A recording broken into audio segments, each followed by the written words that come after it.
Who were the Viking Rus? Where did they come from? And how did they come to dominate the lands we now know as Ukraine, Belarus, and Russia? Today we're diving into their origins, their expansion, and their conflict. Welcome to your Viking Age history lesson with me, Megan Formanek, author of the Viking Trading Lands series and public historian, giving you the Viking Age history lesson you want, not the ones you got in class. Usually I make bite-sized history here on YouTube Shorts, but seeing as I have an entire degree in history and have spent the last 10 years researching for my series, I didn't want it to go to waste. So I'm here to answer your questions. And if you haven't already, you can subscribe to my channel for more Viking Age history. All right. Let's dig in. Where did the Rus come from? Well, some historians argue that they emerged from Slavic tribes already in the region. However, the dominant theory is that they came from somewhere in Svealand, modern-day Sweden. Where exactly is still up for contention. One of our main sources for the early history comes from the Russian Primary Chronicle, written in the 12th century. But if you've watched any of my YouTube shorts mentioning this, you'll know that I already find the Russian Primary Chronicle highly dubious, as do many historians. There are a few reasons for this. One, it was compiled in the 12th century and mentions events dating back to the 9th century, so it's not contemporaneous, meaning it wasn't written at the time of the events that it describes. Secondly, it was originally attributed to a monk named Nestor who lived in the 12th century, but it references, again, events that happened before his death and after his death, meaning that historians now agree it's a composite work by many different authors and probably referencing early chronicles we've now lost to history. And with this comes additional issues. Authors may have been selective in the events that they chose to portray. Chronicles like this are often used to shore up lineages. Also, dates, especially those referencing earlier events, can be taken more as an estimation than as fact. For example, we have the Princess Olga of Kyiv, who by some estimations was around 50 years old at the birth of her son Svatoslav.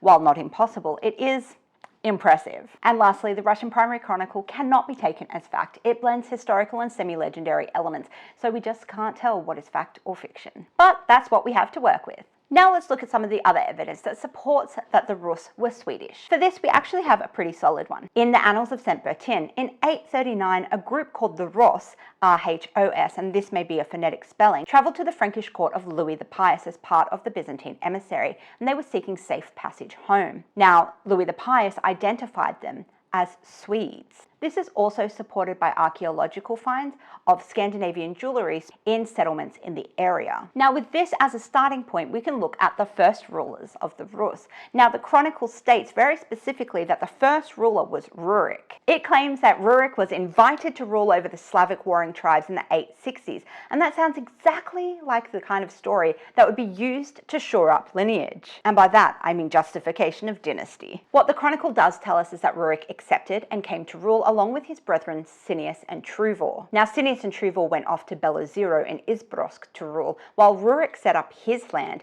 in Aldegiborg, as it's referred to in the sagas, but today we know it as Staria Ladoga in Russia. This was part of an essential trading route between the Baltic and the Eastern Trade Network flowing through to the Black Sea. From there, they would expand south, seizing essential river routes and settlement. But within a few years, Cineas and Truvor in Izbrosk and Belozero would be dead, leaving Rurik to rule alone. From his settlement in Aldegiborg, he set up a military fortress in Novgorod or Holmgard, and these settlements were a melting pot of culture, languages, and peoples. However, when they first arrived and whether Rurik truly was the first ruler is definitely up for debate. As we saw in the 839 recordings in Francia, this group certainly existed well before the 860 invitation date. Whether they called Aldegiborg home at that point is something that we do not know. In addition to this, the earthwork fortifications overlooking the harbour of Staria Ladoga are dated to around 760, and dendrochronology estimates, which is the counting of rings in wood to show when the tree was cut down, show the founding to be around the year 753,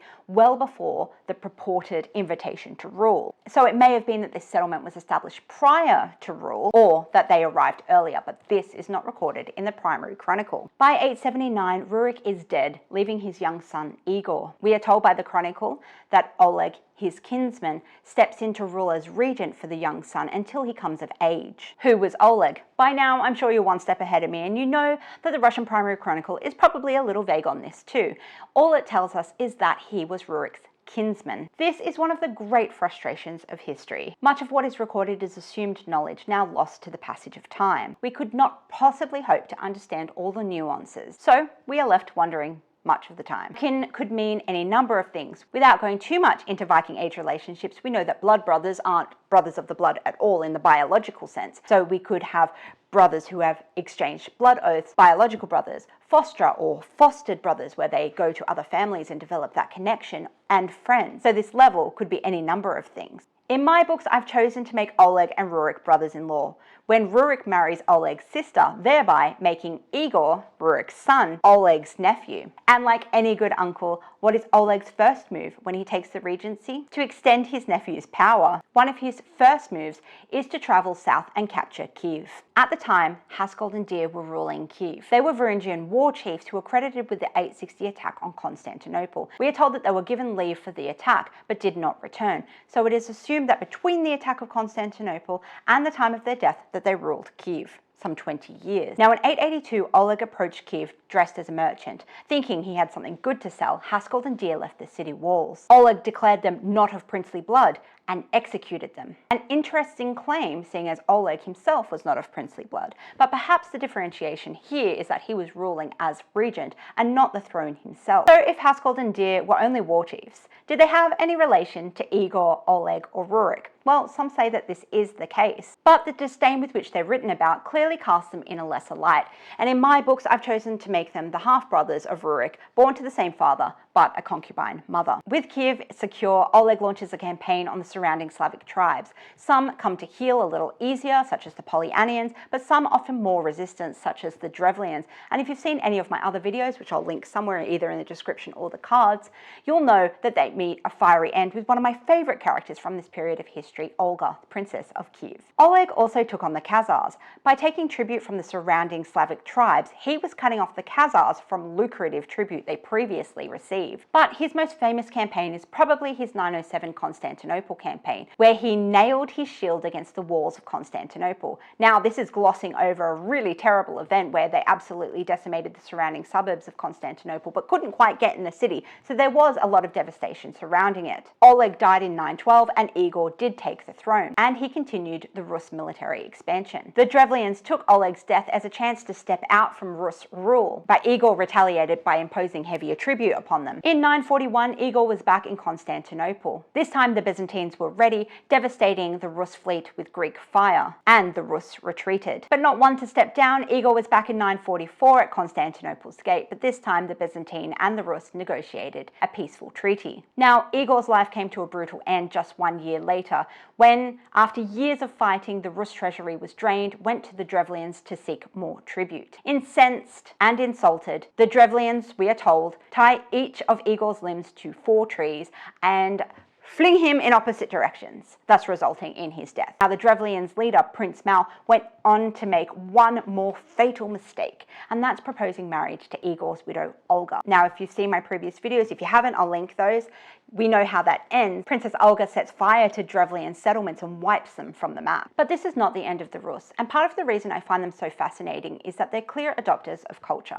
We see this in the Russian Primary Chronicle, where specific mention is given to Slavic gods such as Bertin, Mokosh, and Kors, especially during oath ceremonies. They saw that these were important to the Slavic tribes around them, and they adopted them into their procedure. We also see this in jewelry and clothing, especially for women. We see silk headbands with temple rings, which was part of a clear influence of Slavic dress. We also see this in naming conventions. Olga and Igor's children, one of them being Svatoslav, has a clearly Slavic name. This means that they weren't only pushing the Norse culture, they were combining the elements. This has been a very brief overview of the early days of the Rus. If you'd like to see more, please like this video and subscribe. And if you'd like to see something in particular, let me know in the comments below and I'll add it to the list. Thanks for watching, and I'll see you next time.